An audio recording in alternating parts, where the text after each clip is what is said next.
Bienvenue dans le podcast Réussir son orientation. Dans ce podcast, je partage les réponses aux questions de mes élèves en matière d'orientation. Car s'ils se posent ces questions, tu te les poses sûrement aussi.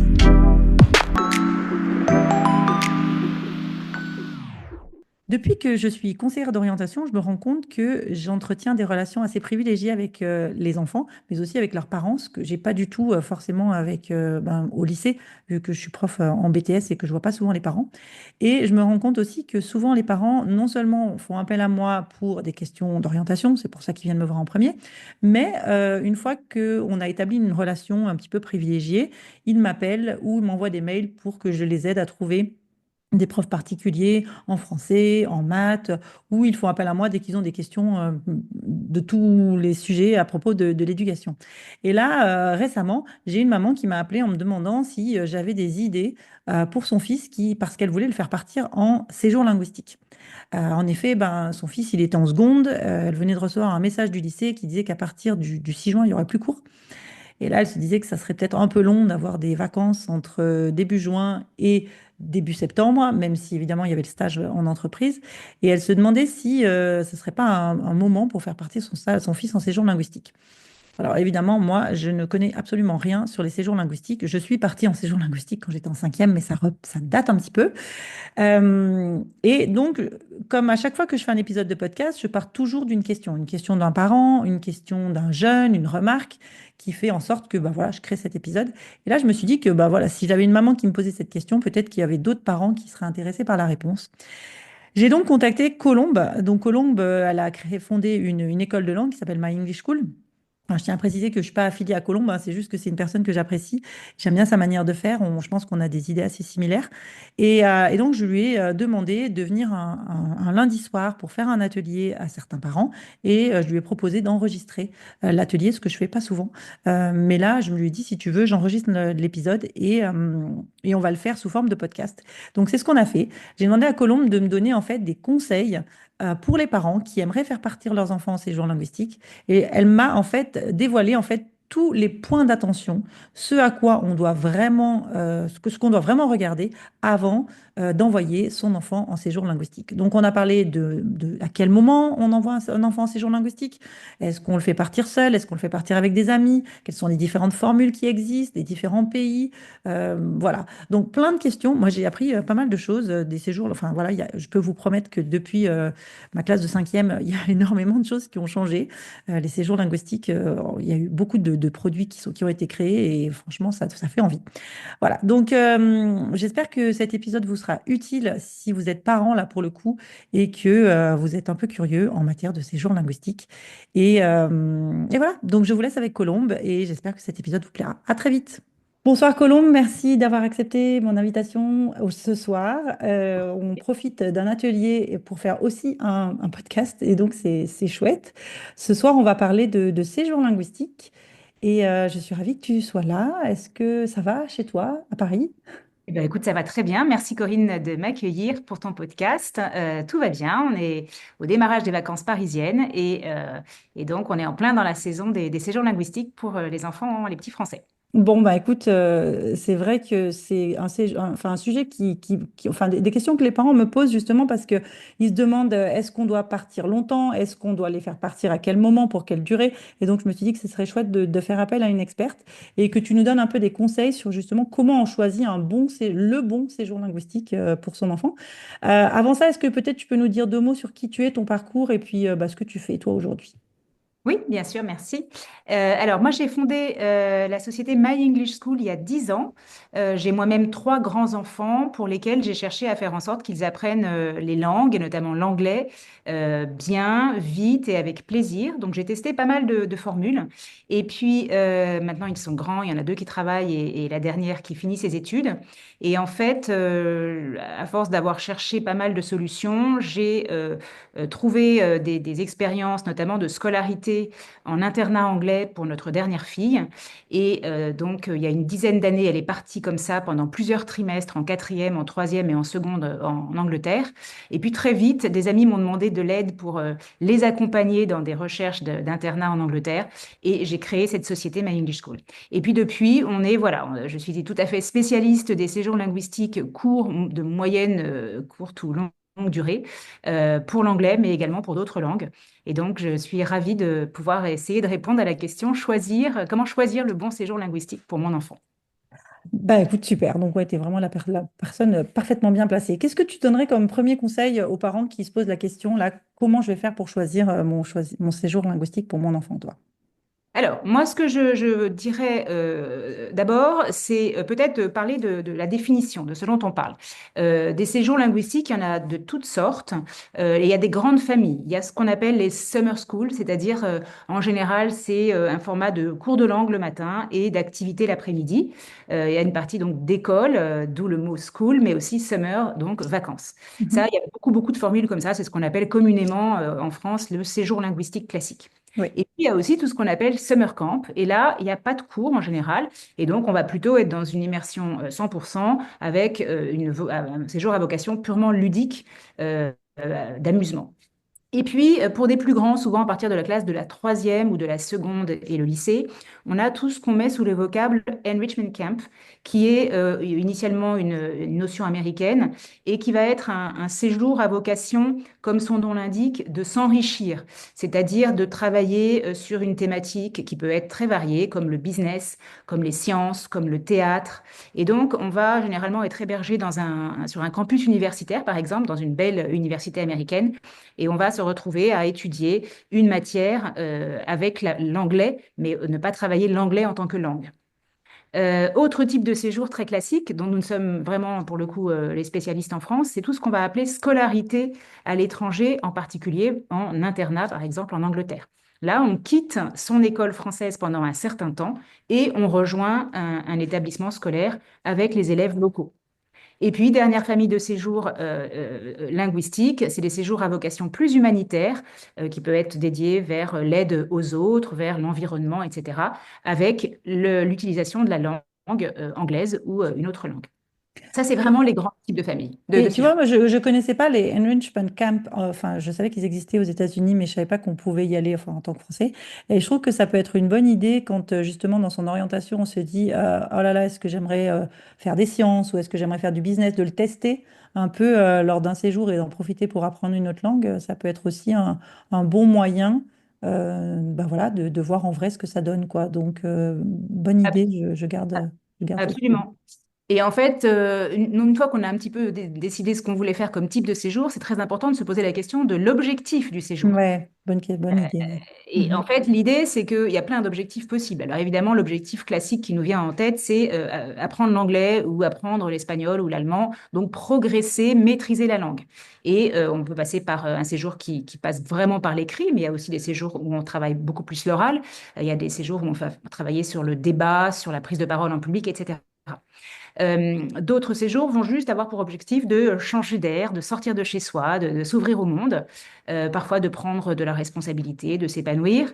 Euh, euh, Très souvent, on a aussi des parents qui vont nous dire, bah, moi, en fait, mon enfant, il n'a pas tellement envie de partir. En revanche, il est passionné d'équitation et du coup, l'objectif, c'est qu'il fasse de l'équitation. Et puis, s'il peut le faire en anglais, c'est encore mieux, comme ça, il Mm. progresse en équitation. Donc, c'est vraiment le filtre loisir-passion. Tu parlais justement d'aider à l'orientation. Eh bien, oui, ce type de séjour, notamment les enrichment camps, peuvent parfaitement aider à discerner sur ce qu'on a vraiment envie de faire, son choix de spécialité en classe après la seconde, en classe de première. Et donc, c'est pour ça que ce type de séjour est très intéressant pour aller vraiment faire un peu de la médecine dans un campus Ouais. anglais ou travailler le codage de façon à voir si effectivement on a envie de partir sur des études de médecine ou d'ingénieur. Et puis, dernier point, quand même, c'est intéressant aussi de savoir que beaucoup d'élèves qui partent, et notamment en scolarité pour des périodes plus ou moins longues, ont une motivation scolaire, mais je dirais un petit peu négative, si je puis dire, c'est-à-dire des élèves qui sont pas vraiment bien dans leur système, dans le système français, et qui ont besoin de voir autre chose, et pour lesquels un système différent, notamment anglo-saxon, va être très adapté. Je pense aux élèves qui ont une précocité ou qui ont une difficulté scolaire, qui ont des formes de 10 ou de troubles de l'attention. Ça peut être tout à fait un moyen pour prendre son envol et changer, voilà, changer de contexte. Et tu vois, et je vois que tu notes aussi, enfin, ça me fait penser à deux choses. D'abord, les élèves qui parlent pour changer de contexte, et certains qui reviennent jamais.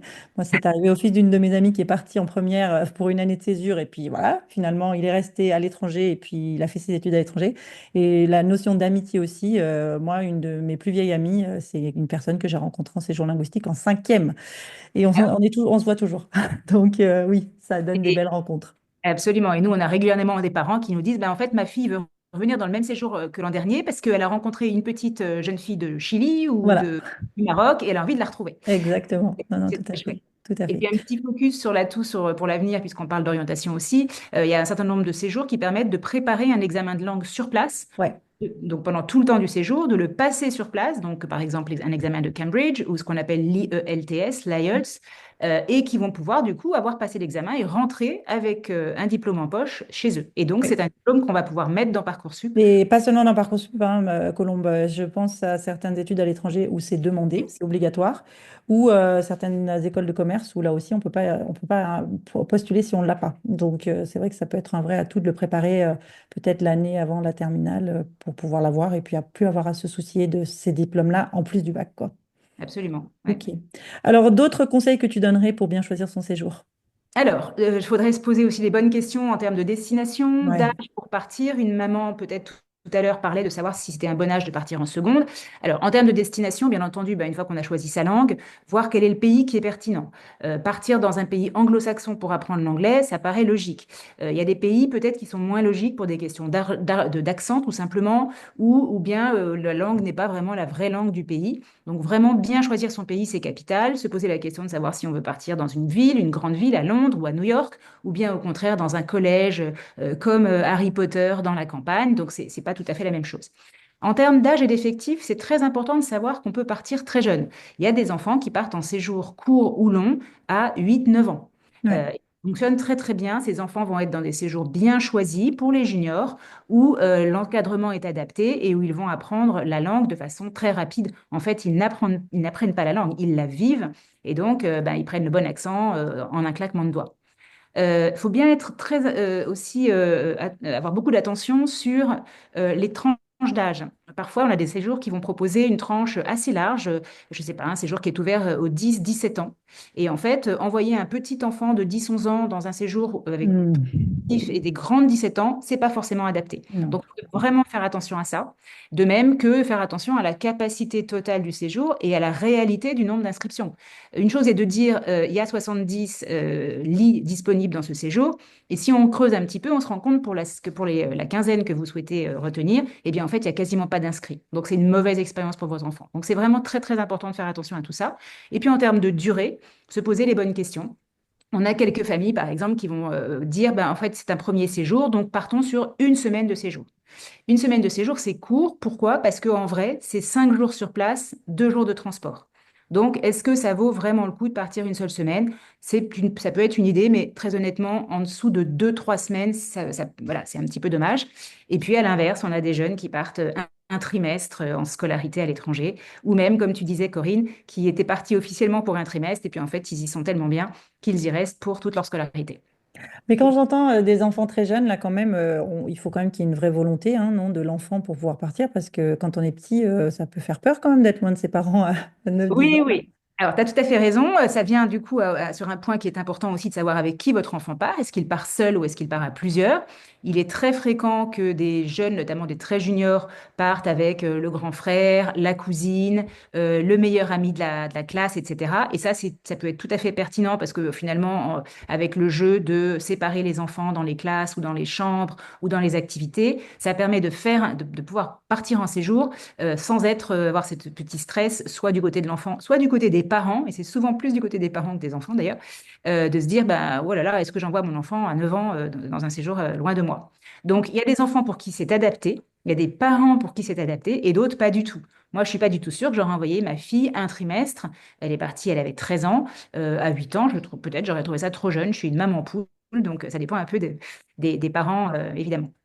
Mais c'est intéressant ce que tu dis par rapport à partir avec ses amis ou par ses amis, parce que c'est quand même souvent une question qu'on se pose. Et moi, je l'ai vécu dans mon côté prof de BTS, là où au début, j'étais contre les jeunes qui partaient au même endroit, enfin à plusieurs au même endroit, en me disant, mais non, il faut apprendre à la dure, vous allez parler français sans arrêt.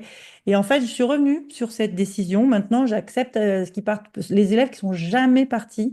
En fait, pour eux, c'est très rassurant de partir à plusieurs. Et comme tu dis, en stage, par exemple, ils sont pas sur les mêmes shifts s'ils sont dans un hôtel. Ils sont pas dans les mêmes, ils sont pas au même endroit forcément et ils progressent. Et donc voilà, je suis revenue sur le fait que partir avec une copine, c'est une mauvaise idée. Non, si c'est vraiment, si on n'est pas prêt, ça peut être un premier pas et ça peut être une très très bonne idée. Donc ouais, je te rejoins là-dessus. Je rejoins exactement. Et moi-même, il y a 10 ans, j'étais à dire ma fille partira seule et elle sera Oui, elle n'aura aucun français. Et aujourd'hui, je suis convaincue que ça permet de faire des séjours là où on ne les aurait peut-être pas fait. Et en oui, fait, ça n'altère pas vraiment l'expérience et ça, voilà, c'est rassurant pour tout le monde. exactement. Ok, quoi d'autre? Alors, peut-être un point important aussi, c'est l'infrastructure. Alors, où est-ce que Ouais. mon enfant va dormir? Où est-ce qu'il va passer son temps? Tout est possible. Il y a, on va, pour faire simple, tout ce qui va être structure de type collectif et puis les structures de type plus individuel. Alors, je mets dans collectif les séjours en collège. Ce qu'on appelle collège, c'est comme Harry Potter à nouveau, donc un Ouais. établissement dans la campagne avec tout ce qui se passe, tout ce dont on a besoin. Ça peut être aussi sur un campus universitaire, par exemple, puis dans un camp très rustique à l'américaine. Toi, c'est tout ce que j'appelle collectif. Le grand intérêt des hébergements collectifs, c'est évidemment que les jeunes se retrouvent avec plein d'autres jeunes du même âge, des plus jeunes, des plus âgés. Alors, soit des locaux, donc quand on va en summer camp aux États-Unis, on a beaucoup d'Américains, Mhm. soit avec des jeunes internationaux de tous les pays. Du coup, ça, c'est très stimulant sur le plan linguistique et ça permet d'avoir une expérience forte sur le plan aussi amical et puis même des activités et autres. En famille d'accueil, on va pouvoir effectivement dire, bah oui, l'avantage, c'est qu'on est immergé dans une vraie famille locale. Sauf que, qu'est-ce qui se passe en général? C'est que la famille, d'abord, peut très bien héberger d'autres enfants, peut-être même d'autres Français. Et puis surtout, la famille n'a pas forcément d'enfants de l'âge de votre enfant. Ouais. Concrètement, on peut très bien avoir une famille avec un bébé, ou bien avec un enfant ou des enfants qui ont quitté le foyer, qui sont étudiants ou qui ils sont partis, ou bien une famille qui est peut-être monoparentale, avec l'enfant qui n'est pas vraiment là, ou un enfant qui a le même âge, mais qui n'a aucune affinité avec le vôtre. Donc, voilà, je suis très partagée et je trouve qu'un hébergement de type collectif, en faisant bien attention, et on pourra en reparler, qu'il n'y ait pas plein de Français dans le séjour, Oui. eh bien, ça peut être, pour moi, c'est vraiment l'optimum. En termes d'infrastructure, c'est important aussi de s'assurer que, eh bien, sur place, votre enfant va pouvoir trouver ce qu'il faut pour avoir des activités sympas, intéressantes, ludiques, qui rendent le séjour attrayant. Sur le plan évidemment sportif, artistique et musical, mais aussi la qualité tout simplement des salles de classe, et puis le lieu où votre enfant va évoluer. On a parfois des retours de parents qui nous racontent des séjours que leur enfant a fréquentés dans des hébergements qui sont vraiment voilà, de piètre qualité et en fait, ça altère quand même un peu l'expérience. Sauf Ouais. si on décide d'avoir un truc rustique, mais on le sait dès le départ. Oui, oui, mais bon, là, c'est rustique, ça veut pas forcément dire mauvaise qualité, hein. Ça veut juste Non, dire que, voilà, c'est un camp. exactement. D'accord, ok. Donc ça, c'est des bonnes questions à se poser de ce qu'on veut exactement, notamment la famille d'accueil, c'est un point crucial. Mm. Et voilà, on part pas sur des mêmes projets si on est en collectif ou en famille d'accueil. Ouais, je crois qu'on a tous des souvenirs de familles d'accueil en Angleterre avec des petits pois verts fluo et Voilà, des familles qui ne nous parlaient exactement. pas et qui ont mangé tout seuls. Bon, mais ça a changé. Enfin, il y a tout hein, en famille d'accueil. Donc, c'est Il vrai y que a ça deux vaut la peine de poser la question à l'organisme avec lequel on va travailler en tant que parent. Ouais, tout à fait. OK. Alors, sinon, ce qui est important aussi, et si on parle un tout petit peu de l'aspect académique de l'histoire, puisqu'il y a des séjours sans cours, mais la plupart des séjours, et c'est souvent la motivation des parents, c'est des séjours où il y a des cours en réalité pendant le temps, en général pendant 4 ou 5 jours dans la semaine, donc du lundi au vendredi, parfois le mercredi, c'est une excursion. Et donc, ces cours, ça va regrouper de l'ordre de 10 à 15 heures par semaine de cours, parfois en option intensive, plutôt 20 à 25 heures. Donc, dans ces cas-là, on a à nouveau 1 heure ou 2 de cours l'après-midi. Et ces cours peuvent avoir plusieurs vocations. Il y a ce qu'on appelle la langue générale, donc par exemple cours d'anglais général. Et ça, ben, tout simplement, on va travailler l'oral, c'est-à-dire l'écoute, l'expression orale, et puis l'écrit, c'est-à-dire la lecture et l'écriture. Et puis, on va avoir aussi des objectifs qui vont être plutôt de préparer un examen, on en parlait. Donc, en termes de contenu, il y a différentes options. On peut aussi travailler la langue, comme on le disait, mais on peut aussi utiliser la langue anglaise, par exemple, pour travailler une matière, comme on disait, dans les enrichment camps. Et ça, c'est une autre façon. C'est souvent pour des jeunes qui vont déjà avoir un niveau de type B1 ou B2, qui vont avoir une maîtrise suffisante pour travailler une matière avec la langue étrangère. Autre point important à avoir à l'esprit quand on choisit un séjour, c'est est-ce qu'on part sur des cours en groupe ou est-ce qu'on part sur des groupes sur des cours en one-to-one? Alors, la plupart des séjours collectifs, c'est des cours en groupe, mais souvent on peut ajouter, si on le souhaite, 1 heure peut-être par jour de conversation, par exemple, en one-to-one. Et puis les groupes, qu'est-ce que c'est? Est-ce que c'est des groupes par type de niveau? Est-ce qu'ils ont bien été évalués en début de séjour pour être sûr qu'ils soient bien tous dans le même niveau linguistique, groupe par groupe? Et puis, est-ce que c'est des groupes de 25 enfants, de 10, de 15? Donc, il faut faire bien attention à la constitution des groupes. Euh, Dernier point, il faut évidemment se vérifier que les personnes qui vont enseigner la langue à votre enfant, Hmm. des vrais enseignants, Oui. c'est pas un étudiant qui a 1 an, 2 ans peut-être de bachelor, mais qui n'a pas de compétences particulières, qui n'a pas été formé pour ça et qui donc n'est pas spécialisé pour enseigner la langue pour les étrangers. Mais toi, ton point de vue justement sur les cours, parce que moi je me posais cette question pour mes enfants, sur l'allemand, pas par rapport à l'anglais. Je me demandais, est-ce que vraiment ils font des cours toute l'année? Est-ce que c'est pas plus sympa d'aller faire un camp avec, comme tu dis, d'autres Américains, d'autres Allemands, de jouer, de parler, de se dire que la langue c'est fun, plutôt que de retourner encore derrière un bureau pour faire des cours? Alors j'entends bien si tu veux préparer un IELTS ou si tu as un objectif de rentrer en prépa, bon bah là t'as pas le choix, hein, faut y aller, faut y aller. Mais sinon, je sais pas, quel est ton point de vue là-dessus? Alors, j'ai tendance à dire que les cours, alors ne pas prendre de cours, ça peut être intéressant dans 2 types de cas.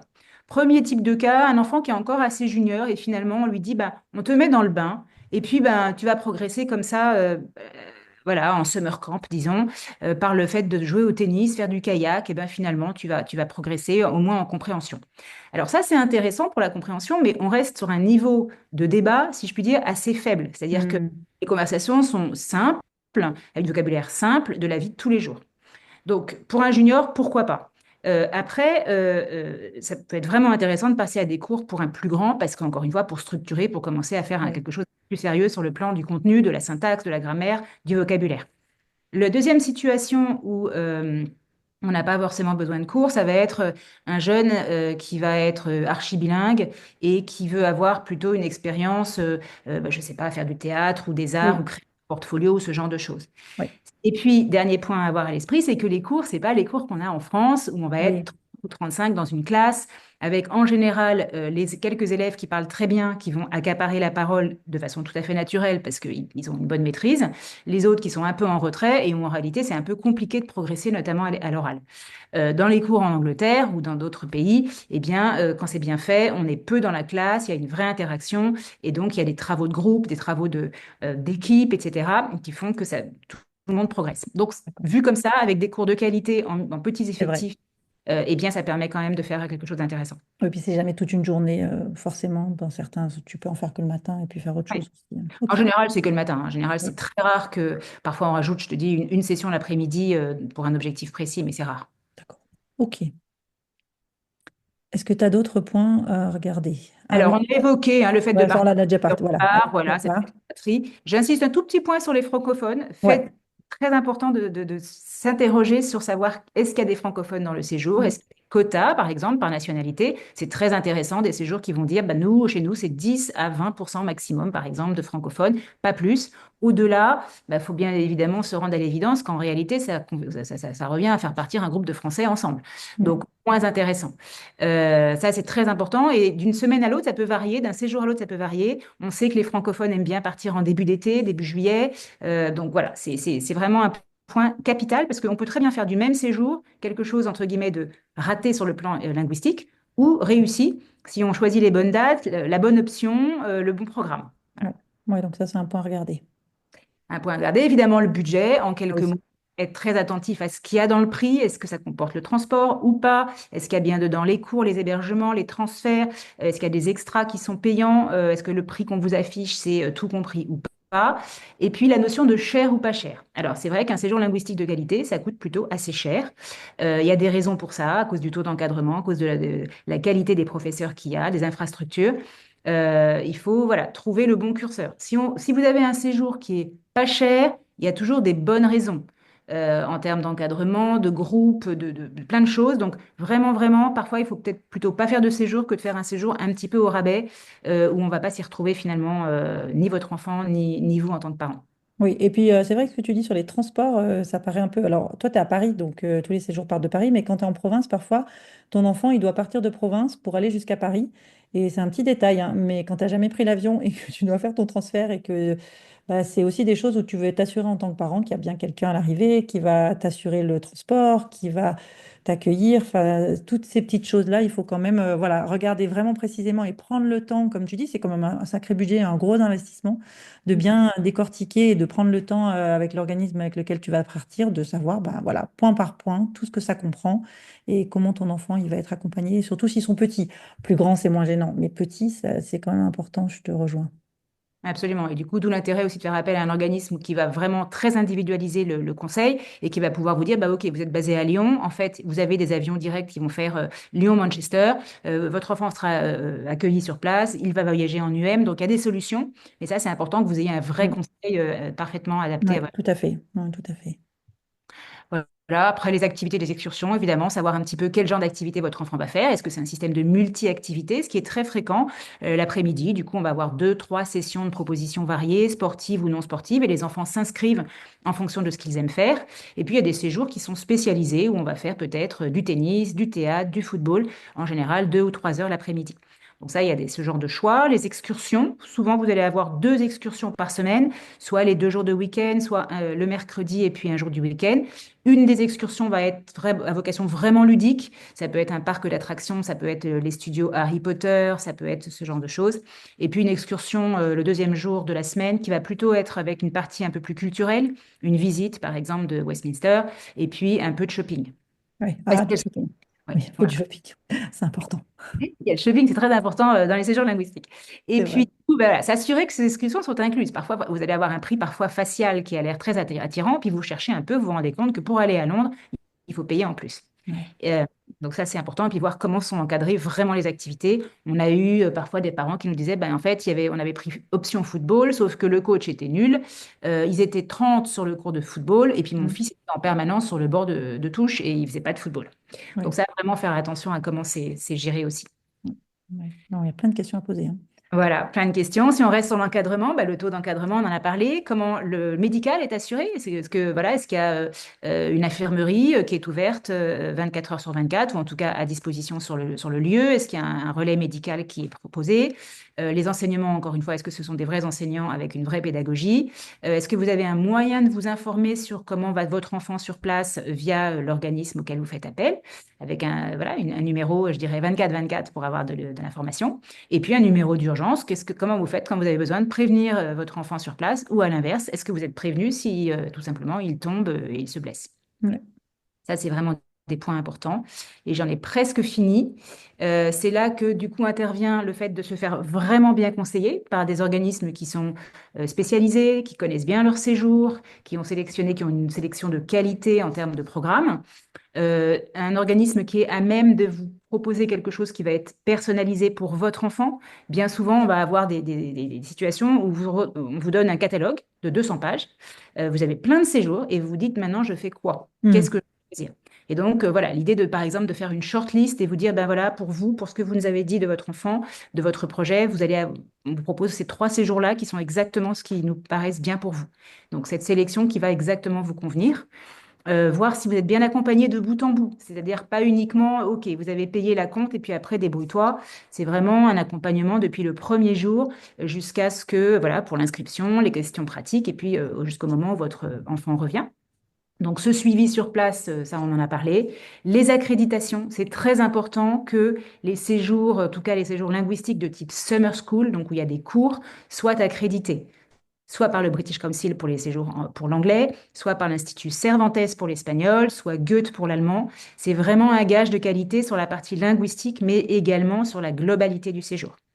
Et puis, dernier point, que l'organisme que vous sollicitez soit à même de vous donner une information transparente, claire. Quand vous posez une question, voilà, vous avez une réponse qui est la réalité et que vous puissiez avoir cette information en continu en fonction de vos souhaits de questions. Ok.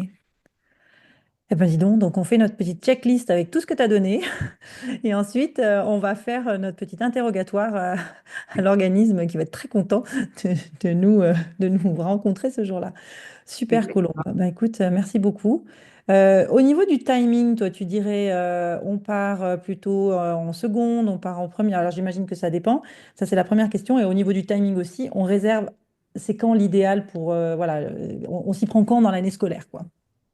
Alors, en termes d'âge, donc on disait, hein, on a beaucoup de, par exemple, de jeunes qui partent en primaire. On a le gros de la troupe part au collège, énormément de séjours. Et puis en seconde, on a beaucoup de jeunes en seconde qui partent en fin d'année, notamment dans ces immersions scolaires qu'on évoquait au mois de juin, ou comme tu disais, Oui, il n'y a Corinne, pas les grand-chose. il Ouais. n'y a pas grand-chose. Le conseil de classe intervient peut-être le 7 juin, et puis finalement, on leur demande de partir parce qu'il faut libérer. Donc, ça peut être une solution, voire éventuellement tout le trimestre qui commence là le 22 avril cette année, au moment où les spé sont choisis. Et puis donc voilà, on peut partir aussi plus jeune qu'à cet âge-là. En termes de timing, alors quand est-ce qu'il faut s'y prendre? Ma foi, j'aurais tendance à dire qu'on est le 15 avril. S'il y a des séjours qui doivent être faits, organisés, c'est maintenant. On a souvent les demandes commencent de façon assez forte au mois de janvier. Tout dépend finalement de la date que vous souhaitez et du type d'option. Si vous souhaitez un séjour très classique, disons anglais plus multi-activité ou anglais plus tennis, début juillet, c'est urgent parce que c'est ce qui est très demandé. Si vous souhaitez un séjour un peu plus tard pendant l'été, qui est un petit peu moins demandé, ou certaines options un peu moins retenues, vous avez un peu plus de temps. Mais là, on est vraiment, je dirais que la période janvier-mai, c'est le plein boom. Il faut tous les jours, toutes les semaines, nous, on a des informations de disponibilité qui nous disent, ben, là, désolé, il n'y a plus de place pour les garçons, il n'y a plus de place pour les Français, il n'y a plus de place pour le foot. Donc voilà, faut vraiment se méfier. D'accord, ok. Donc, on s'y prend plutôt janvier-février pour un séjour, pour avoir le plus de choix possible et le plus de temps possible. Mais en tous les cas, dans ton entreprise, oui. Même ailleurs, si on veut vraiment et qu'on est un peu plus souple, en mai-juin, on trouve encore, il y a toujours, Oui, on trouve quand même toujours des solutions, ça c'est certain. Et c'est vrai que je te rejoins, c'est vrai que la seconde, c'est un bon moment pour partir parce que c'est vrai qu'il n'y a pas d'enjeu sur la fin de l'année. Et que, bon, alors il y a les stages de seconde, mais c'est vrai que pour ceux qui n'ont pas de stage ou ceux qui ont déjà fait des stages en troisième ou qui peuvent toujours, avec la CCI, la Chambre de commerce et d'industrie, on peut refaire des stages plus tard, de toute façon. Donc peut-être qu'on peut partir un petit peu plus longtemps, en profiter, et puis faire peut-être un stage aux vacances de la Toussaint avec soit une convention donnée par le lycée ou donnée par la Chambre de commerce et d'industrie qui en donne sans problème. Super. exact. Alors, juste un tout petit mot sur le stage de seconde. Si je reviens un instant, il faut savoir que beaucoup d'écoles, donc c'est à voir avec son établissement scolaire, son lycée, autorisent à convertir, si je puis dire, le stage en Oui. séjour linguistique de 2 semaines, 3 semaines, 4 semaines, donc tout le mois de juin, à la demande, si on le souhaite, mais c'est officiellement annoncé comme tel par un certain nombre de lycées. Et effectivement, comme tu disais, quitte à remplacer la date du stage à Pâques ou en juillet, mais c'est Oui. tout à fait une faculté à la demande qui est possible. Ouais, non, c'est vrai, parce que là, pour le coup, on a du temps et c'est vrai que 3, 4 c'est vrai que une semaine, c'est bien, mais quand même un peu plus long, c'est pas mal aussi, quoi, si on peut. Très bien. Écoute, Colombe, merci beaucoup pour tous ces bons conseils. Je pense que voilà, je mettrai le nom de ton école, donc My English School, dans les notes de l'épisode. Et puis, on pourra toujours, on peut te contacter. Voilà, tu as tous les contacts. On te retrouve sur Instagram, on te retrouve sur Facebook. Mais tout ça, je le mettrai dans les notes de l'épisode. Et puis, pour une fois, je mettrai la vidéo. Ça n'arrive pas souvent sur ma chaîne YouTube. Donc, on pourra même nous voir c'est aujourd'hui. Super. Bah, écoute, je te remercie. Et puis, voilà, c'est des conseils très utiles. Et puis, j'espère qu'on y aura plein de belles, de beaux séjours linguistiques cet été. À Merci, bientôt. Corinne. À bientôt. Merci. Au revoir.